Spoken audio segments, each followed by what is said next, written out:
And we're here today with Earth and Spirit in Motion, and today he's going to talk to us about the word black and how it's been misused. We got a couple questions for him today. He's going to answer us. So, first question is, what color is black?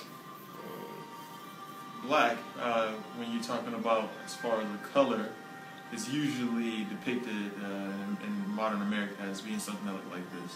When you look at the origin of this, which they used to use dark, in America around about the 50s, they used to call this, or people like us, black, around the 50s, 60s. And prior to that, they called us Negro, which is a Spanish word, or they called us color. And usually, whenever they were in America and they used this two languages that use BLAC as far as the color. And English, they try to depict it as something that looks like this. And in Spanish and French, it's blanc, B-L-A-N-C. And my apologies, blanco, B-L-A-N-C-O. In French, it's blanc, B-L-A-N-C, or bloc, B-L-A-C. And they both mean to be white. So when you're talking about color, and the word, there is the only other language that use it is Spanish and French, and it's BLA, and it means to be white. Okay. Where did black come from? The word black was originally known to be something that was shining or pale or something that glittered. In Spanish, it was blanco.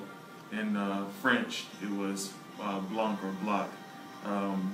Prior to just to give you a little history on just where these words came about, the color was originally something that was dark. English is a Latin and German language. In Latin, the word for dark was levitus, or ater or atra, fuscus, and they said that to denigrate, they would use the word. They added the word later, niger, N-I-G-E-R. In German, the word for dark was schwarz. So it's safe to say that we didn't get B-L-A-C from either of those, from the Latin or the German side. So whenever they came up with B-L-A-N-C-O, obviously, these people who gave us this language manipulated the word and they switched it to mean something that looked like this, but originally meant to be something that was white or pale. Okay. When did we start calling ourselves black? About the 50s and 60s, or really about the 60s, when they started to do a lot of the segregation and things like that. They kind of gave this word to us as far as like a way to identify ourselves. Like when we're in school and they have it marked as your race, and they have you put black, which so basically they're force feeding this to you, and then also the media didn't help, by adding black and getting that inside people's minds. So I'd say about the 50s, 60s when people really started to identify themselves with something that looked like this, that they thought was this, but it actually wasn't what they were calling their spirit. So. All right. What is the magic behind the word black? Well, all words have spirits behind them. That's why they actually spell them, and all of them, can do something powerful to your spirit. So when you're confusing your spirit and you're telling your spirit it's something that it's not, when all words have powers behind them, your spirit knows what you're casting on yourself.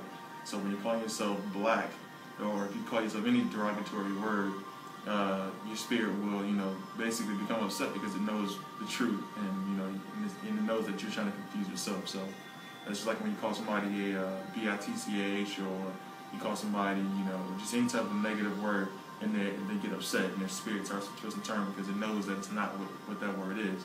But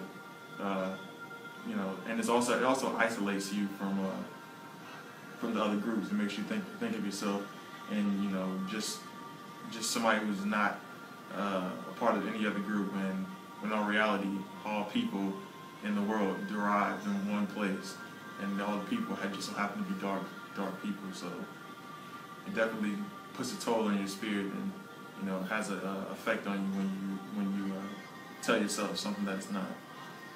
All right. So let me ask you this. So what should we call ourselves instead of calling each other black? What should we call ourselves? If we were to say anything, we're all brown. You can be dark brown, you can be light brown. You can't be light black or dark black. If anything, we're all brown. But also, we should come up with a word that we come up with for ourselves to identify ourselves by. We shouldn't allow somebody else to call us and tell us who we are and what they think we look like. We should definitely come up with our own way of thinking about ourselves. All right, is there anything else that you'd like to tell the people out there?